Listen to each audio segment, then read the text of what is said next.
Unggahan ucapan ulang tahun untuk istri Gubernur Kalimantan Tengah menjadi sorotan. Unggahan tersebut menuai kritik karena dinilai tak tepat di tengah bencana karhutla yang melanda.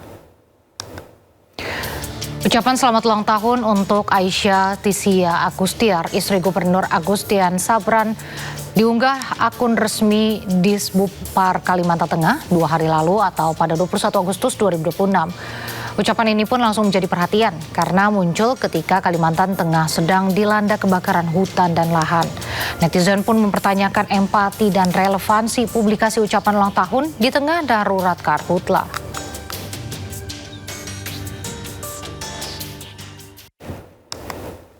Tidak hanya di Kalimantan, kebakaran hutan dan lahan juga terjadi di sejumlah titik di wilayah Nabire, Papua.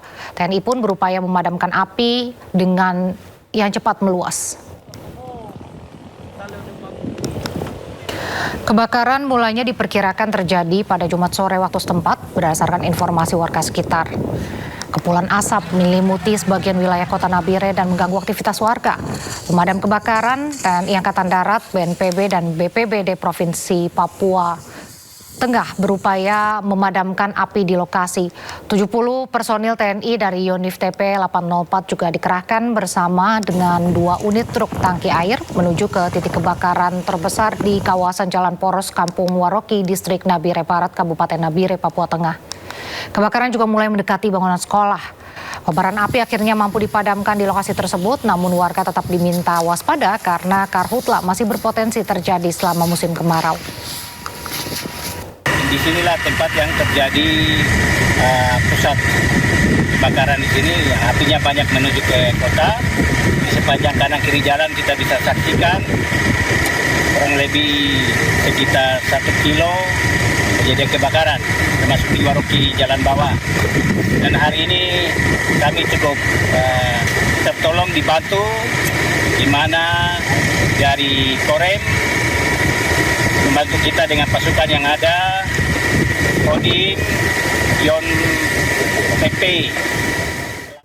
Menteri Lingkungan Hidup Jumhur Hidayat bersama ahli kebakaran hutan dan lahan Bambang Hero Saharjo turun ke lokasi terdampak untuk melihat penanganan kebakaran lahan di Kecamatan Tambang, Kabupaten Kampar Riau. Peninjauan turut didampingi oleh Kapolda Riau, Heri Heriawan.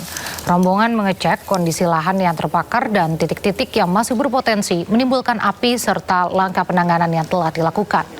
Jumhur menegaskan penanganan karhutla tidak boleh berhenti pada pemadaman api. Pencegahan, mencari penyebab, dan penegakan hukum hingga pemulihan lingkungan harus dilakukan secara terpadu. Memasuki hari ke-26 kebakaran hutan dan lahan di kawasan Kerumutan belum sepenuhnya dapat dipadamkan. Di kawasan ini total luas lahan yang terbakar mencapai 280 hektar. Berjibaku itu, dan saya sampaikan bahwa seluruh Indonesia itu ada sekitar 3.800 titik api. Dan kecepatan baiknya itu memang 1-2 hari terakhir. Jadi update datanya sangat cepat. Dan sekarang terindikasi sudah ada sekitar 335 perusahaan pemilik konsesi di Indonesia yang tersebar di seluruh Kalimantan dan Sumatera, yang di wilayah konsesinya ada titik api dan terjadi kebakaran. Walaupun hanya 1 hektar, 2 hektar, tapi tetap itu di wilayah konsesi. Dan mereka tentu bekerja untuk segera memadamkan. Sekitar 26 hari masih berlangsung, tetapi yang jelas di Kerumutan itu ada 280 sekian hektar yang terbakar, dan hasil kolaborasi kami dengan TNI, terutama saya dengan Pak Pangdam 19 Puan Kutambusai, kemarin bersama-sama dibantu oleh dari Manggala Agni, Masyarakat Peduli Api, dan semua stakeholder terkait untuk bagaimana menguatkan komitmen kebersamaan kita bahwa ini adalah... Kebakaran hutan dan lahan yang melanda Kalimantan semakin meluas dan mengganas. Tiupan angin membuat api merambat mendekati pemukiman warga hingga menghambat jalur Trans Kalimantan.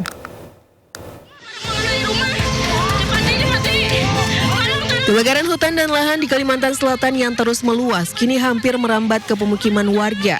Sejumlah warga panik dan ikut memadamkan api dengan alat seadanya lantaran hampir menyambar mobil tangki air. Di Liang Anggang, Banjarbaru, Kalimantan Selatan, kobaran api hampir menyentuh pemukiman warga. Tidak hanya mendekati pemukiman warga, petugas juga harus menutup sementara jalur Trans Kalimantan untuk kendaraan roda 4. Penutupan jalan dilakukan untuk memudahkan akses petugas pemadam kebakaran.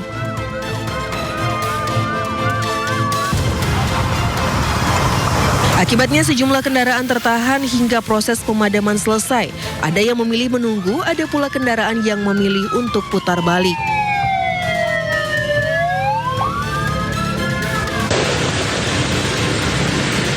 Sementara itu, kabut asap pekat masih menyelimuti jalan dan pemukiman warga.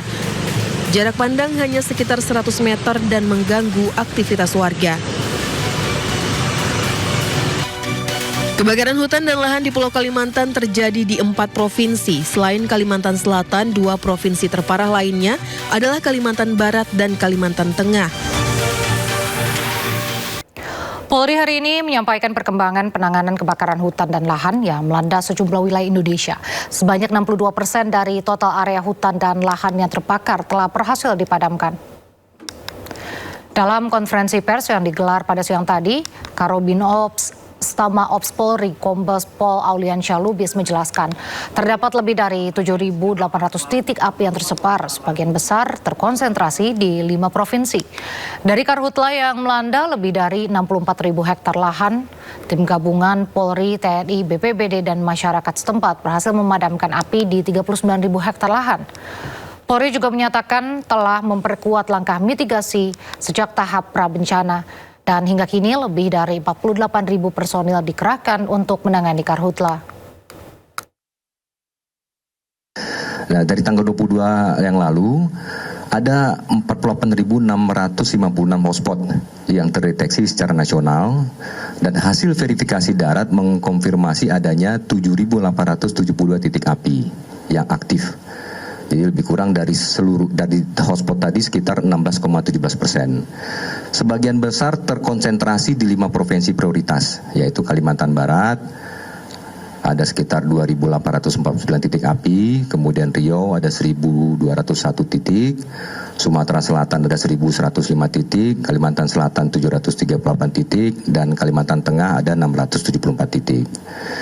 Nah, kemudian dari data kita juga total luasan lahan terbakar secara nasional tercatat ada 64.341 hektar.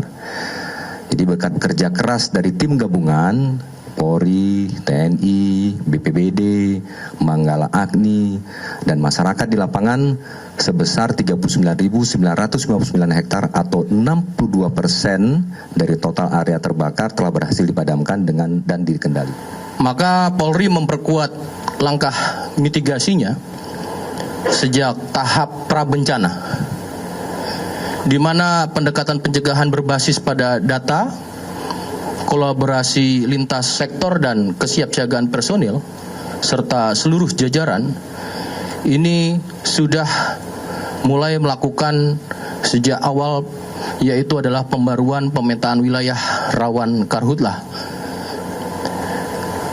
Dan kemudian memverifikasi hotspot di lapangan dan memperkuat early warning system serta mengoptimalkan patroli terpadu bersama TNI, Manggala Agni, pemerintah daerah dan khususnya lagi yang kita minta adalah Sementara itu pemirsa, terkait penegakan hukum, Barreskrim Polri telah menetapkan 72 tersangka pembakar hutan dan lahan di berbagai wilayah di Indonesia.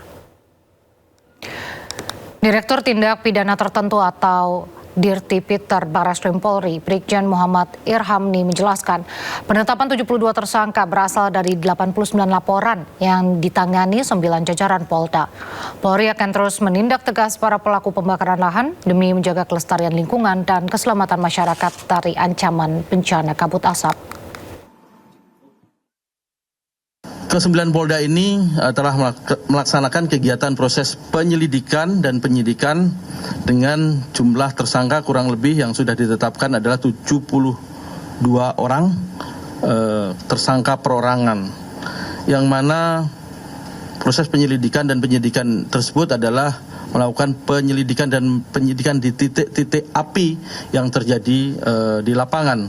Setelah tadi ada hotspot, kemudian dicek, ternyata benar ada kebakaran, dan kebakaran itu patut diduga adanya kesengajaan pembakaran oleh pihak-pihak ataupun orang-orang yang ada di lokasi TKP tersebut. Sesuai hasil pemeriksaan tersangka dan para saksi, memang kebanyakan mereka sengaja membuka lahan, kemudian melakukan pembakaran. Ini kan musim kemarau akibat El Nino yang sangat panjang dan sebagainya. Dia untuk mempermudah untuk pembukaan lahan tersebut biasanya sudah ditebang mereka mulai dari Riau, Jambi, Kalbar, Kalsel, Kalteng. Itu sudah 3 bulan atau 4 bulan lalu. Itu mereka sudah tebang, makanya di situ ada parang, ada alat-alat untuk melakukan penebangan kawasan lahan yang sudah terbuka sebenarnya. Karena untuk membersihkan, untuk dilakukan land clearing kan mahal, kalau menggunakan alat, apalagi BBM juga mahal sekarang, menggunakan sewa alat juga mahal. Yang paling mudah adalah dibakar. Selain itu, pasca pembakaran itu tanahnya menjadi lebih subur, karena hasil pembakaran abu dan sebagainya itu bisa menjadi pupuk. Makanya ini menjadi favorit untuk mereka melakukan modus.